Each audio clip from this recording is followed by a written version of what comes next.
Welcome to the podcast of MotorWeek, television's original automotive magazine. MotorWeek is made possible by Lucas Oil, Auto Value and Bumper to Bumper, and TireRack.com. Your podcast host, John Davis. And thank you, Alec Webb. Welcome, everyone, to MotorWeek podcast number 298, closing in on that big 300 number. I'm John Davis. Joining me for this very special podcast is Alex Kellum, Jessica Ray, and our special guest, Joe Ligo. And we'll get to exactly why Joe has revisited us. He's a former MotorWeek alumnus. In a few minutes, this is our Chicago Auto Show special, where we're going to run down very quickly the new hardware that we saw at Chicago, and there was more than any recent year. The auto show is actually back to its full size for the first time since 2020, I guess. Mm-hmm. Anyway, we'll start, because Jessica is sitting right here on my right side, with the 2023 Jeep Wrangler Rubicon 20th Anniversary Edition.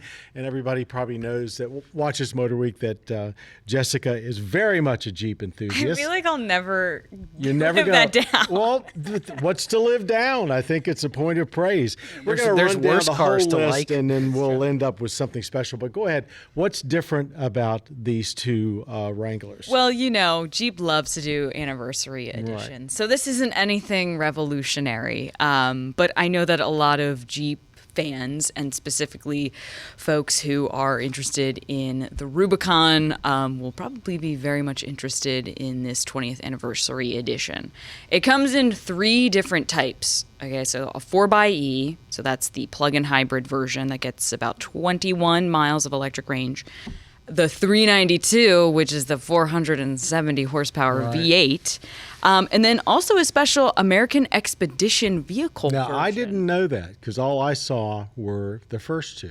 Well, they introduced, so I was at the reveal, and they introduced the first 2. Right. And then they talked about those, and then they brought out the special AEV version, which is pretty sweet looking. It's got special wheels. It's got all of this custom AEV accessories, a winch, off-road lights. Is AEV a company, or what are they, like a third party? Or? Yes, I'm pretty. Because most everybody that reviewed missed that. Yeah, I mean, yeah. I think they're it's similar in the vein that Jeep uses JPP, you can get JPP parts aftermarket house. It's just an aftermarket. So it was probably more like the Mopar The treatment. AEV is limited to 150 units, I think. I can't imagine it's all that much. But so you also very special. And you get 37-inch wheels or tires from the factory. That is the first time you can ever get that from the factory in a Jeep. So that's a very special edition of this 20th anniversary. 2 new colors too that we've never seen either one of those colors, have we? I thought that was part of the point. Yes, there were. It was a blue and a yellow, but they were both unusual hues. Yes, because Jeep, they love to put in some new colors. They have a bunch of funky colors. See, there's a reason that we turn to you for Jeep information. But basically, I mean, so the 392 gets the Extreme Recon package, which everybody seems to love. It's got bigger, beefier tires, beadlock wheels, and also something that's interesting on the 392 is it gets an onboard air compressor. That's cool. For the lift. In the rear. Your tires. Yeah. Oh, just for the tire. No, not just for the tires. But just for anything. You can put any kind of. It's an inflator. It's an onboard.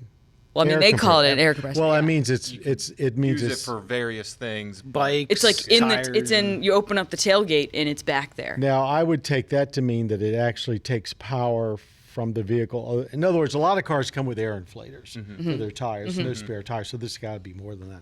Yeah. Well, it's interesting. Yeah. Another very much in demand SUV that did its U.S. debut there. We first saw the new generation Before we Subaru. move on, John, I should say that See, it does have this I tried. new... Now, don't ever tell me, Madam Producer, Well, that we're going too long. Go ahead. Well, right ahead. this probably should have been the first thing I mentioned about it, is that it does have a sort of modified new 7-slot grille, which Jeep fans are a little back and forth big on. News, big news. But it looks a little different. Well, go ahead. I can't really You've got explain. to describe it. It's very hard to describe. It's just like a little, I don't know. A little rounded at the corner? I guess so. I was trying to find like how it was like very different, but I couldn't doesn't really take tell. much. Looks like the slots are different shapes. They're kind of like edgier looking. Yeah, They're not as just- smooth. Just slightly, like, but you know, you But mess with the grill. that's enough to get Jeep people on edge. That's Yeah. right. That's right. Yeah. It doesn't take much. But and then otherwise, I think just the rest. It gets some unique red and black interior accents because red is very identifiable with the Rubicon. So that's all I'll say about that. Anybody else? Can I move on now? Yeah, nice. Can we move on? Sorry. All right. 2024 Subaru Crosstrek. This was the U.S. debut. We first got a look at the new generation Crosstrek last September when they did the Asian edition, but this is the first time we'd seen it in the flesh. My take, slightly smoother, more aerodynamic styling, very familiar looking otherwise. Yeah. The big deal is the interior with a big 11.6-inch vertical screen if you get nav.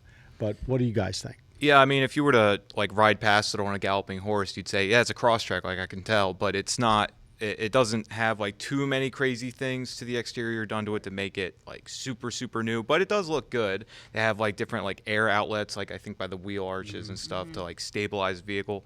10% stiffer chassis, so that's cool. And No more manual I was about to say no more manual transmission. That's kind of you know? sad. That's You know. too bad. 'cause- There is a weird sort of subculture, a very small group of people who like getting a manual Crosstrek, getting it on bigger, knobbier tires, and Yeah, creating there like are- a there are- medium Yeah. off-roader. There is a group, and there are a group of off-roaders that will never believe that an automatic transmission can live up to a manual if the terrain really gets rough. I mean, they just won't. And I think even though there's there's plenty of proof otherwise. There's something about a Crosstrek that just gives you, it could be purely illusion, but you feel like it's just a little more durable than a lot of other subcompact SUVs. Like you and could which is actually, image, but it's Yeah. it's like I would trust, you really want. I would trust it more getting out into the sticks than a lot of other brands of like, you know, I don't want to badmouth anybody, but I think I would trust it more for a camping trip than I would a lot of other cheap small SUVs. Yeah. I think another important thing to note is that the MSRP does not change compared to the 2023 model. So we're That's still at a very starting reflective price. of what's going on in the car We're market. still at a starting price of $24,995. Now that's before destination, but that still means that you can get a Crosstrek for under $30,000. Now, the base model comes with what they describe as a 2-screen interface. I haven't actually seen it. Has anybody seen it? You say the base model? The base model, if you don't order navigation, you get a Right. different center layout, but I'm not quite sure what that looks like. Probably one of those things where there's one screen for the radio and then Yeah. a screen above, which is But your, I'm like, not clear if it's it's in the two- same same It's dimensions. like two 7-inch screens, like think it's- right there in the center stack. And like Joe was saying, is like one is for like your navigation, your infotainment, like that kind of stuff. But is the it oth- within the same tablet dimensions? I don't don't see know. that part. I'm not 100% Yeah, I clear don't- because I I haven't didn't seen put any it, so- pictures out of that. But I think they're like two defined kind of units, but they're Okay. like right. I mean, they're sandwiched right there in they're the center top stack. and Yeah, bottom. yeah. So the top one's going to have your gas mileage and ambient temperature and compass and whatever The else. things that Right, they yeah. used to put on the top of the dash. Yeah. That little. But nice looking vehicle, And it's yes. now the 2.5 liter is being made in America. Yeah. That's a well, big that was the other thing. The two top trims are now going to be made here. yes, the Sport and the that's- Limited. Anna. And those will be the ones that were most likely to come with the navigation system, although not. Real quickly, have you noticed more and more of the vehicles that we're testing, you no longer can get a factory nav system? I have not, but I had several people mention that to me.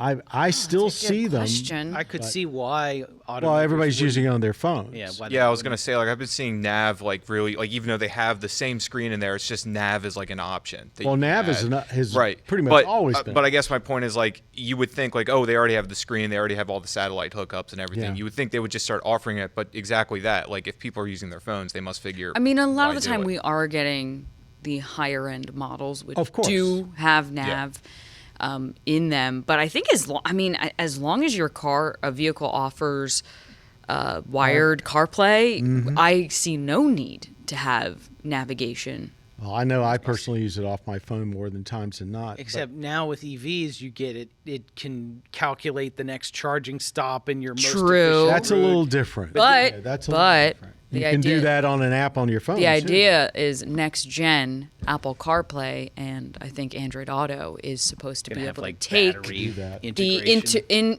is supposed to be able to take the information from your car and be able to do that through the app. The Very interesting. That'll be cool. anyway, sometimes you get it, but I don't think you have to have it anymore. I mean, It's not on my necessary. car, I use the one off the phone almost all the times. Okay, let's move on to another made in the USA vehicle. Volkswagen has been making the Volkswagen Atlas and the Atlas Cross Sport, the 3-row and 2-row, in Chattanooga for 3 years. They've sold 650,000 of them, which is really very significant.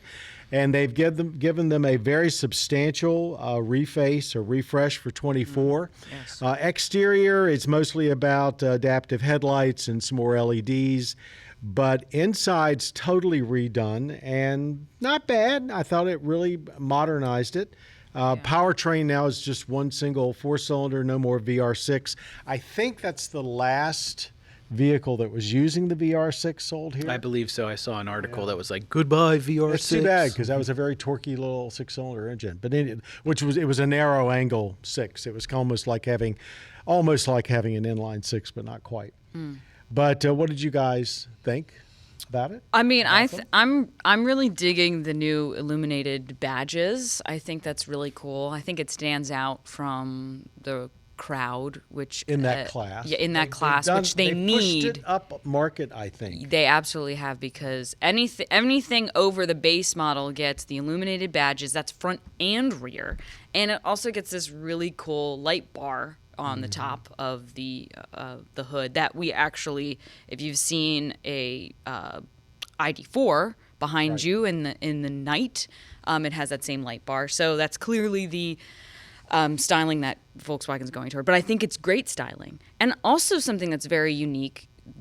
And I think this is just really well that Volkswagen has positioned themselves this way, is like just little things. Like there are now standard ventilated front seats in this. And I think that if somebody hears that in this car, that might be a reason in which they buy it. Well, they're using the word elegant for the interior, which I think is a step up. Alex, anything?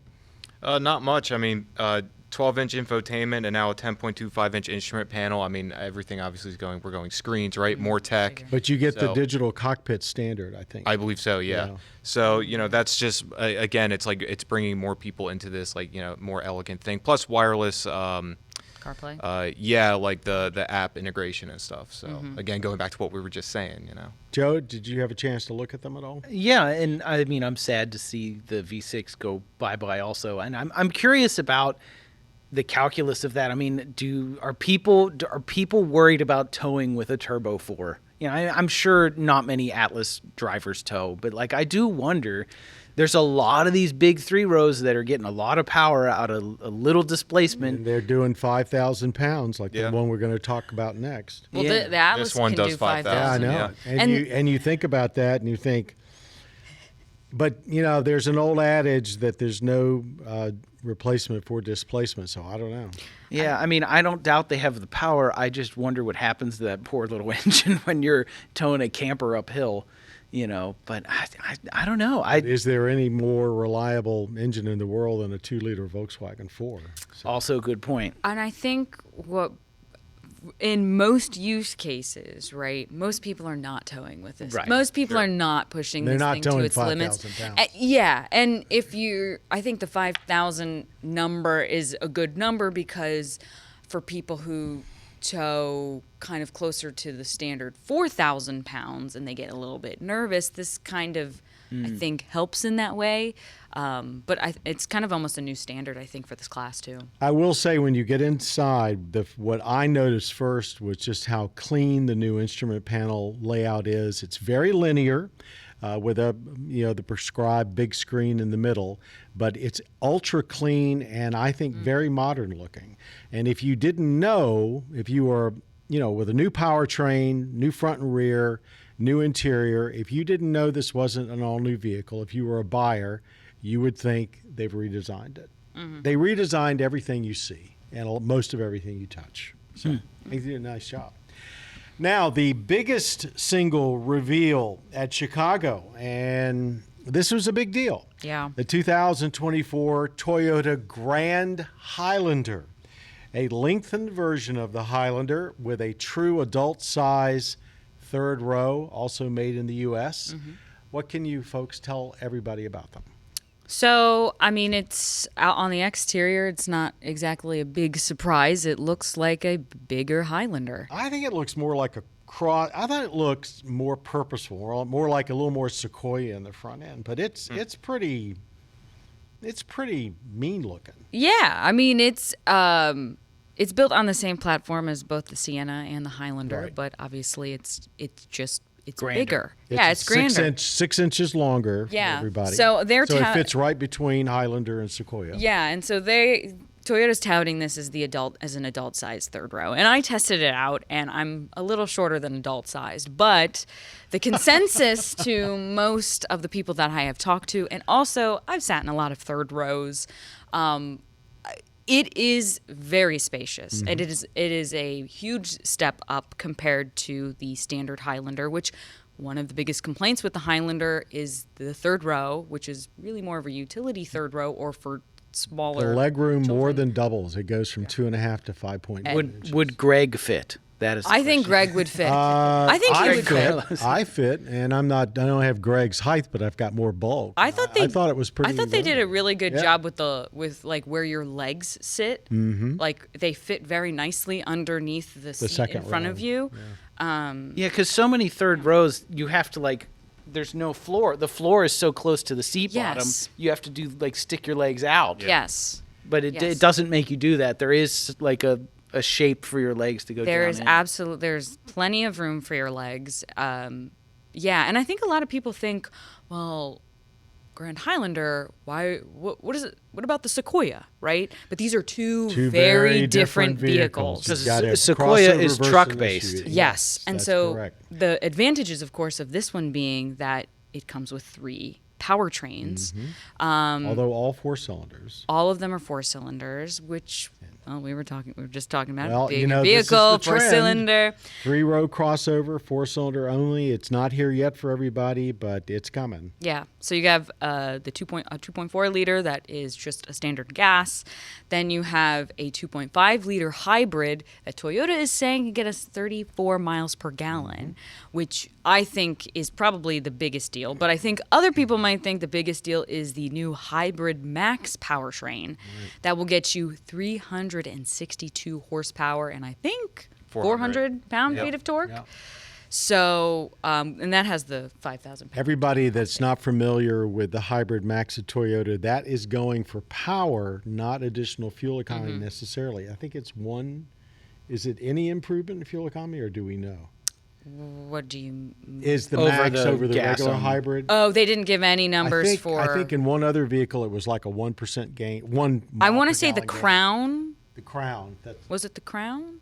No, that couldn't have couldn't been. have been. Anyway, they're going. Maybe the Tundra. I think it would have been the truck. The old Honda route, which didn't work for Honda, which was going after power. But what they've done is say, okay, we've given you the fuel economy that everybody expects, and now we're going to give you more power to emulate the V6 that we no longer offer anywhere in that lineup. It also gives, though, Toyota more SUVs than any other brand. I think this vehicle is. gonna be a big hit. Is exactly what most people need. because I'm a very big hybrid fan. Mm-hmm. So to me, I personally think every vehicle should be standard hybrid. Right. That's my opinion. And this is for people who are buying Tahoes and Expeditions who don't need that full-size body-on-frame vehicle, but still want that space. Well, it's also for people that are looking at our favorites like the Hyundai Palisade Yes. and Kia Yes. Telluride, very large 3-row crossovers with V6s that are fabulous vehicles, but basically give you about 25 at most miles per gallon. So I mean, Hopefully this starts a trend. It starts a trend. Anybody 13, else? 13 large cup holders. Yeah. That's my favorite statistic. All right. That's my favorite I didn't one. see that. They said it was road trip ready. I was like, prove That it. They said is. 13 large cup holders. I said, all right, you won. That's it. So I did see on Twitter, I don't know if it was Jess or somebody else was talking about, I guess, did they have like video games set up in the back seat? So had they screens and built a special. So like 500 yeah, people yeah. are getting So getting cool. a Nintendo Switch when they buy a Grand Highlander, and so they built this custom Grand Highlander that had like huge stereo system and a huge screen in it. So yeah, I was playing Mario Kart in 'Cause- the third row of the Grand Highlander. Like I remember when in-car DVD players, my parents never bought one, but in-car DVD players and screens in the back of the headrest are really big, and I still see some cars still offer screens for the third rows or whatever, and I wondered, every kid today is glued to an iPad anyways. Why do you need to put screens in the car? Clear. We 'Cause see the parent nothing. wants we see to control it. That's we see why. none in the Grand Highlander. Toyota isn't even messing with that. They know that. They know that kids have iPads, so they don't need a built-in It's not screen. waste the money because we're not going to sell those units and people aren't going to buy them. Yeah, because you're right. So, but that's cool. So that was just an auto show thing. Then. Yeah, it was wasn't. very That's cool. not a feature you can get at a dealer. Unfortunately not. Okay. We are now we've got one more reveal from Chicago, but we'll get to after the reason our Joe Ligo is our special guest is here. Joe, for how many years did you work at MotorWeek? About 4. About 4 years. And during that period, Joe was our unabashed historian, largely because Joe has a penchant for older vehicles. And he is now an independent filmmaker, if you can use that word, or independent documentarian. And he's working on a 6-part series that hopefully will be coming to public television and streaming in the fall of 2024. It's the story of American Motors Corporation, what we always knew as AMC. And Joe, I'm going to kind of let you take it from there. Tell us what your documentary is about. Give us an idea of the scope and what the point of view that you're taking with it. Sure. Well, thanks for having me on to talk about this. Yes, so some friends and I are working on a documentary called The Last Independent Automaker, and it's the story of American Motors Corporation. And the term independent was used in the automotive press during the 50s and 60s to refer to any American company that was not GM, Ford, or Chrysler. Right. So Studebaker, Packard, American Motors, Hudson Nash, all that stuff. So The Last Independent Automaker is the story of AMC from around the time the company was created in 1954 through the merger of Hudson and Nash, two smaller companies, all the way to 1987, which, I'm going to spoil the ending. They get bought out by Chrysler in 1987. And so through that 30-some year period of the 50s, 60s, 70s, and 80s, as you know, the U.S. auto industry went through enormous changes. And this is the story of how this little company weathers that storm and the highs and lows. Including buying Jeep. Yes, including... I mean, that was probably the single most pivotal thing that the company ever did. Absolutely. In 1969, 1970, they bought Jeep Corporation from Kaiser Industries for a song. I mean, it was like hard. It was like 10 million cash and then some stock finagling, exchanging stock for equity and stuff like that. And of course, Jeep, American Motors took Jeep from being a, 40,000 units a year company to a, 200,000 unit a year company. Really? Now it's like They invented the compact 4-door, or should say 5-door SUV. Yeah, so Jeep, Jess will be happy to know, Jeep is a big part of that story, but certainly not the only part, because there's lots of time before that purchase where, we're talking about American motors struggling to survive in the 50s and 60s and, the muscle car era, and then what we call the malaise or the emissions era of the 70s and, the foreign invasion. And so there's so many different moving parts, and I think it's really fun to go through history and look at how we got to where we are today and how much of the past influences that. But the historic names, just run down some of them. I mean, everybody remembers, of course, the Nash Ramblers, but Ramblers continue, but all those other great names. Right. Good and bad. Yes, names like, Marlin or, Javelin, AMX, Gremlin, Hornet, Pacer, Eagle. It's funny, yes, Pacer.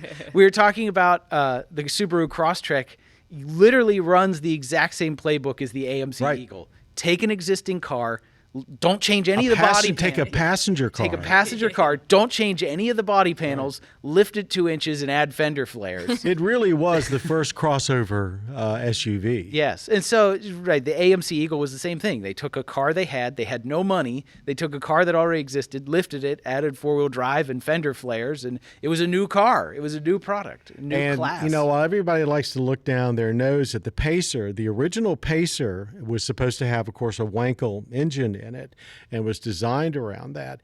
And it was, at the time, the most advanced looking, modern looking automobile you could buy in the world. Right. And it's one of the things where, we sometimes look back at history and misinterpret it. It's, if you go back to the primary sources, read what the car magazines were saying in 1975, not what people are saying 30 years later.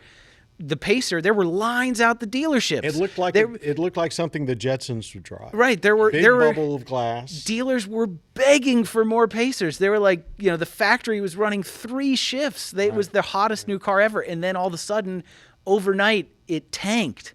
And so, diving into the why of that is part of what this documentary does. And Can you give us a hint? Why did it tank so quickly? Obviously, not having the Wankel engine played a big part. They had to compromise a lot of the design. They stuffed a 6-cylinder engine in it, and you could not get to the spark plugs on the last 2 rear cylinders. Yes, you had to remove the cowl to get in to change the spark plugs. I know, because it's a disaster. Well, I had experience with that. And, gas mileage played a big role. The car was a lot heavier than the original design because they had to engineer safety stuff and rollover requirements and door panels. And so you wind up with a car that's kind of goofy looking, that doesn't get great gas mileage, and it's not really a recipe for success. But I think a famous historian once said, he said, history is an antidote to the hubris of the present. And I think when you look back, we all, hindsight's 2020, we're all very arrogant today about how could they do something so stupid as the Pacer. But if you go back and talk to the people. I was there. It was not stupid. They were working hard. They were trying to figure out because the whole purpose was, they said, like the problems we have today. In 1970, they were like, okay, we're dealing with air pollution. We're dealing with congestion. We're dealing with traffic. What is the car of the future that is going to be small, that's going to be safe, that's going to be easy to see out of? If you're looking at a Chevy Impala and you're looking at, a highway that's 4 lanes of Impalas bumper to bumper, you think, well, what if we shrink that footprint, give them the same interior room, smaller exterior, better gas mileage, more visibility? They thought this through, and they were wrong, but it's still fun to see what the thought process was. They weren't a bunch of, as Bob Lutz once referred to AMC, he said, they're not a bunch of brain-dead idiots. No, and it was true. They weren't. With that said, and I don't remember the specifics, but it may have been the Pacer. When the Pacer came out, it was at the Detroit Auto Show, and whoever was in charge of GM at that time, this is the way I remember the story, was there looking at it. Opened the door, took one look at the door, closed the door, and as he walked away, he pulled over some of his staff and said, why can't we do a door that's that thin? Because it was, at those times, if you opened the door of any American car, it was almost like it was a foot thick. Yeah. And the Pacer was much thinner. Now, I believe that story, the guts of that story is true. But, AMC often didn't have the testing facilities that everyone else had.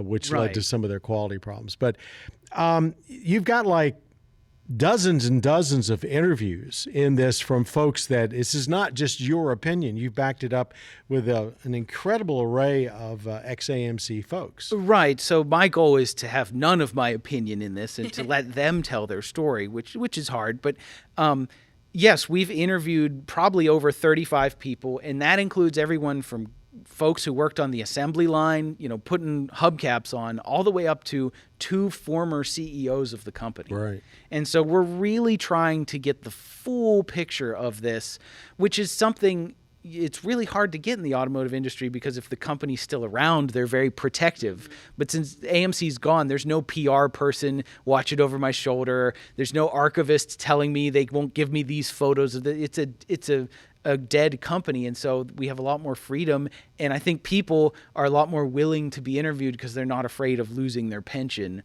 over something they say about the company. And so we, obviously back in that era, the management ranks of the automobile companies are overwhelmingly white and male, but the factory side of it was very much a melting pot of a reflection of America. I mean, you had European immigrants, you had African Americans who had traveled, during the Great Migration north to work in the factories and, build a new life in the north. You had women, a lot of women worked in the plant. We tend to think of the stereotype of like working in a car factory is a man's job. It's not. There were a lot of women we interviewed who worked on the line side by side with men, and it was because these were good paying jobs that built a community. And building a car back then was hard work. Oh, yeah. It's not like today where no it's all robots to help you around. You know, somebody was like, my job was to put lift gates on, on Pacers for 8 hours a day, and they weighed 200 pounds. And there were 2 of us, and we had to lift it into position and, put the bolts in, and you do that for 8 hours. Every day.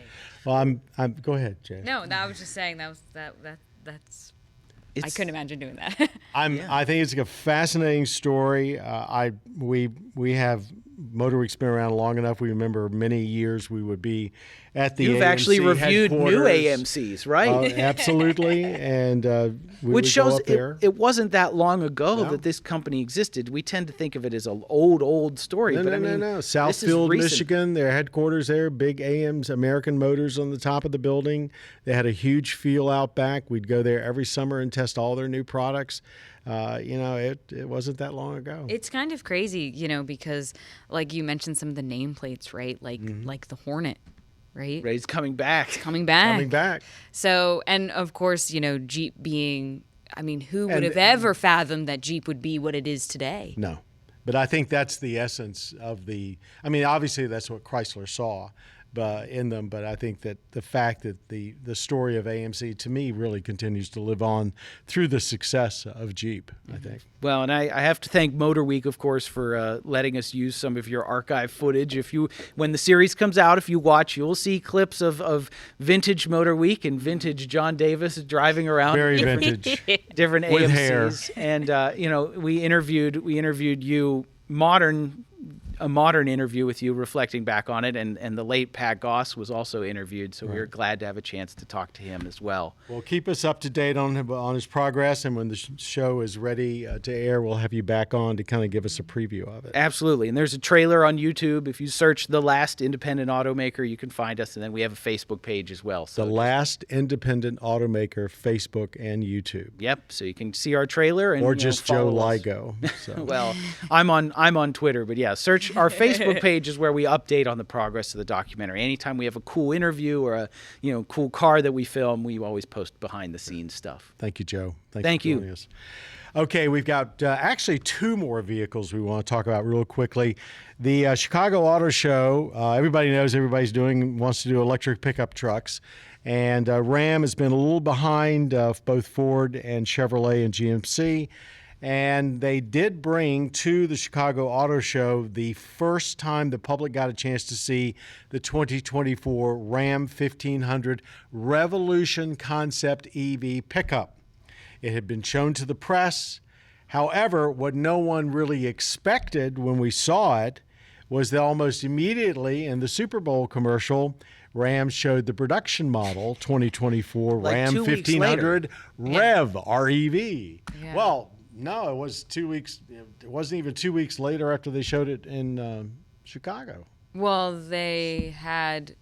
we first saw it at the Consumer Electronics Show, I Right. believe, which was early January. So you're talking about a month. Right. When This is the Revolution. You saw the Revolution. saw the Revolution at CES, concept. and they said, "Well, the production." And I have to tell you, if you look at the Revolution, you think, "Really?" Because it looks very stylized. It doesn't look like a Ram. And when they debuted the Revolution concept, they were like, "Oh, we're going to talk about the production one will come in the next few months, not month." I don't know whether that was to throw us off, or if this was just really good timing, or maybe they had a certain reaction to the concept. Because I thought the concept looked great. We talked about it on a previous stylized. podcast. It didn't look They weren't going to hard build like it. a Ram. Yeah. It looked, I hate to say it, it looked a little bit like, it put some Honda Ridgeline in there, maybe a little Cybertruck. It didn't look Ram-ish. No. Did you? What was No. between the two of them? Were you surprised?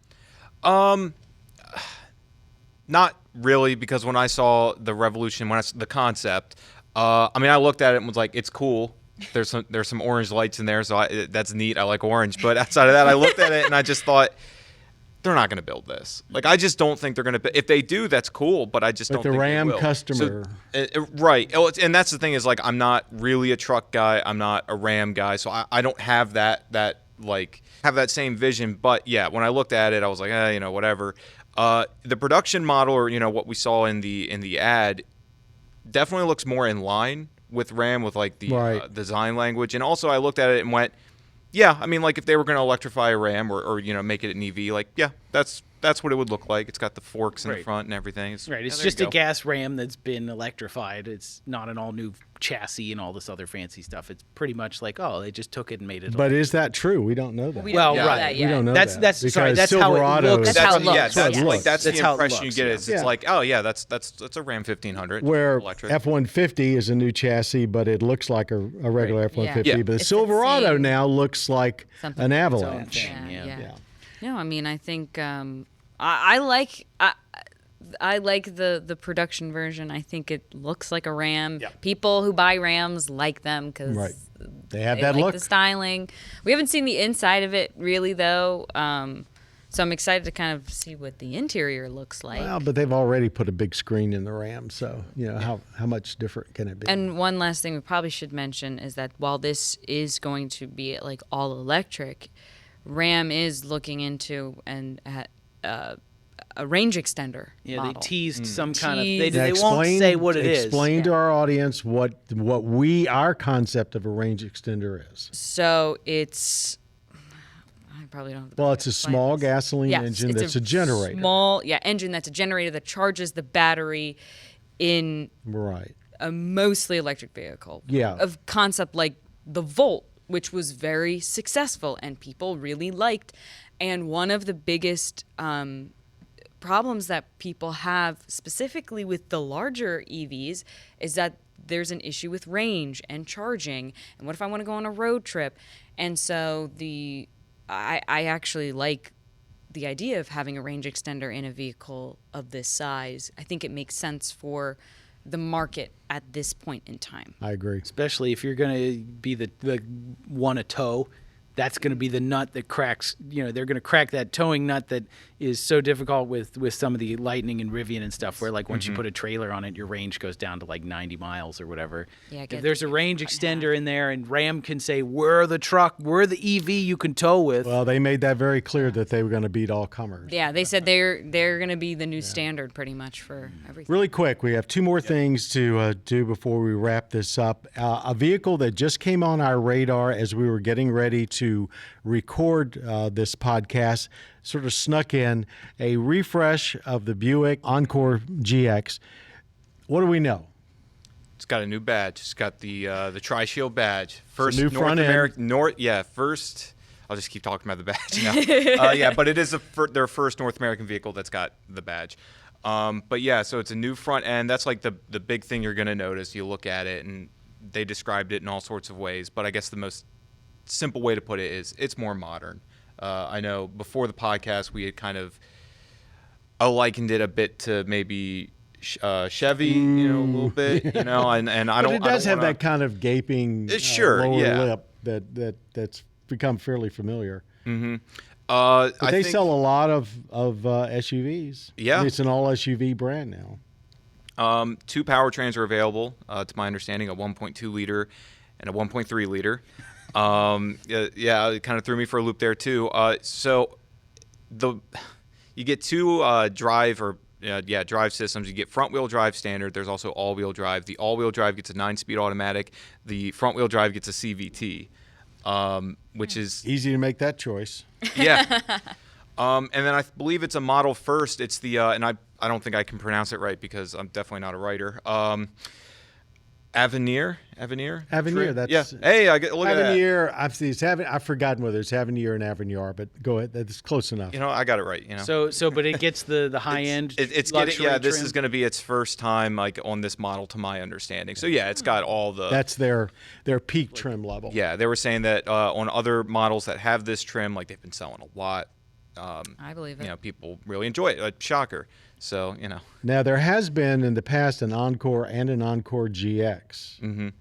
So what we don't know, I guess, is whether they're doing normal Encore. where the normal Encore, which is a slightly different vehicle. I always thought that the GX was the GX is a little smaller, quirkier, A little quirky. quirkier. But maybe? they are totally different. Yeah. Like vehicles. They're It's different. not a trim level. It's a different body Yeah, panels. different, it is. Which I always get. I don't know. I get frustrated when companies do the. It's very confusing. You they- imagine how you the have buyers. a Bronco and a Bronco Sport. And, Gosh. that kind of thing. Yeah. That could lead into our rant and rave. And I'm just going to go to you for that. No, that wasn't the thing I was going to rant about. Does but it anybody is- have a rant and rave? And Joe What do you looks got, like he's Joe? got his hand up Joe's already. got something. Well, the sub naming and sub brands in Bronco Sport, and they're 2 different vehicles, and then trying to explain that to like your mother-in-law who wants to hard. buy one is Yeah. frustrating. But no, I don't know. I was thinking about this is it's not nice to revel in other people's misfortune, but I will say, watching the car market change rapidly, as especially the used car market with interest rates, I have watched used Tesla prices for like maybe close to 10 years now. And I had never had the courage to like pull the trigger. And of course, you can talk about how financially unwise it is to buy a 10-year-old Model S. But it has been very gratifying to watch people who were trying to flip cars and like sell a 3-year-old Model 3 for above the MSRP when it was new. It's been very gratifying to look at all the Facebook Marketplace posts and watch how they all have a line through the price and then say like minus 5,000, minus 7,000, minus 10,000. Because I think people really in 2021 and early 2022, I think people were really getting greedy, and it was hurting people. It was hurting 100%. regular people who just needed honest transportation. And nobody really needs a Tesla or any kind of luxury car, but I guess you could say I've been raving at how prices are coming down because I think there was a lot of dishonest behavior, especially like I said, 100%. people were buying new cars at MSRP and then flipping them for above They were putting 30,000 miles on them and then flipping them for above MSRP. Right. And I'm glad to see some of those shenanigans come to an end, whether it was sanctioned by dealerships or it were private. People were private charging what actors. they thought the market would bear. This morning, for the first time, I saw a new car dealer saying $6,000 off a full-size pickup truck, off of MSRP. Oh, wow. That's the first time I've seen that in 3 years. It's, I have a cousin who just bought a new car and he ended up getting it under MSRP. Yeah. Wow. But I also saw someone that was searching for, their budget was $10,000. They wanted to get a used car for $10,000, and it had to be, they said, newer than or couldn't be older than the Obama administration, and the search was hard. It was hard to find. We're talking about that. That means 2008 is your latest Right. model that you're going to, or earliest model. That's 15-year-old car for $10,000 in decent shape. If you would have said that this was something that would happen 5 years ago, I don't think anybody would have believed you. No. But also, like 10 $10,000 is a lot of money for an old car. Like A lot of anyone. people are, and a lot of dealers are still asking unrealistic prices. Yes. Especially individuals. Yeah. Individuals haven't caught up with what's really going on. No, yeah. It's still, people are out of their minds. But like I said, it's been very fun. Because people were doing stuff like, they'd have like a 2018 Model 3 with like 80,000 miles, and they'd want $50,000. I'm like, okay. That's I'm like, okay, buddy. ridiculous. They're like, oh, it's worth it. It has the 3M paint protection armor, and I'm like, that doesn't make it MSRP. Like, so, you see in the forums and on Facebook Marketplace, Craigslist, whatever, the prices are coming down because, the economy's changing. I have no sympathy for people And that try to gouge the market. the supply of vehicles is getting better. It Yep. still depends upon the brand and then And which the model. vehicle. Yeah, the model. But there are new cars that you can buy. All you have to do is just go through, pick a dealer, any dealer, and look at their website and see that market adjustment disappearing rapidly. Yeah, 100%. So, All right, we're going to wrap up our podcast. Thanks to our writer, Alex Kellum, our digital producer, Jessica Ray, who's also the producer of the podcast, and our special guest for the day, Joe Ligo. thank you so again, much. Joe. This was really fun. Thanks, John. And everybody out there, our audio engineer, Austin Harris, has made us sound as good as we can today. And thank you, Austin. Our podcast creator, Bob Mixter, and of course, Jessica here to guide us through. I want to thank all of you for listening to our podcast. If you're wondering what time MotorWeek can be seen on your local public television station, go to our website, motorweek.org, click on the tab about the show, then station listings, and enter your zip code for days and times in your area. Or hop over to our cable partner, mavtv.com, for their schedule. You can also stream MotorWeek episodes for free on your mobile device or streaming box by downloading the PBS Video app available at your device's app store or streaming channel library. Take a breath, John. All of the individual road tests and feature segments are also available at our youtube.com/MotorWeek site. In other words, everybody, if you've got a screen, you can watch MotorWeek. Till next time, I'm John Davis. For all of us, thank you for being a part of MotorWeek.